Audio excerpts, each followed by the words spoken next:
welcome back to my channel. So, ayan na nga. Umorder ako sa Shopee ng rubber shoes. Ayan. So, nakikita nyo. Worth it naman yung pagbili ko kasi mura lang siya. Okay naman yung mga reviews niya. Ayan. So, in-order ko to guys sa before mag-Christmas.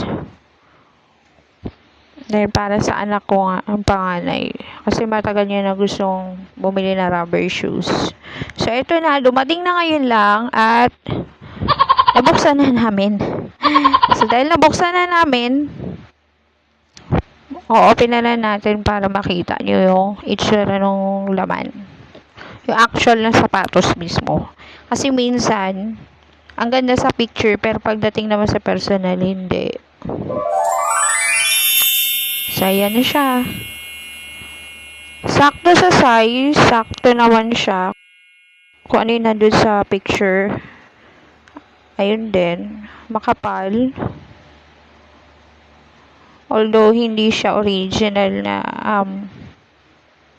may brand. Pero, okay lang. Ayan yung lace niya. So, ayan. Sa mga gusto kong umorder guys, pwede kayong umorder sa Shopee. Though hindi po to ano ha. Wala pong bayad sa akin sa Shopee nito. Wala, na-unbox lang namin.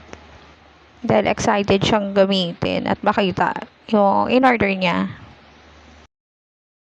Indicate naman dyan guys kung magkano yung price niya. Ilalagay ko na lang sa taas uli para makita nyo and kung anong site saan ako nag-order. Ayan guys, kung bago ka pa lang sa YouTube channel ko, don't forget to subscribe, hit the notification bell, and comment down below ko sa mga gusto nyo pang makita or mapanood sa akin or suggestion na gusto nyo i-upload ko, i-vlog ko. Ayan. Again guys, thank you so much for watching. Bye! See you next time!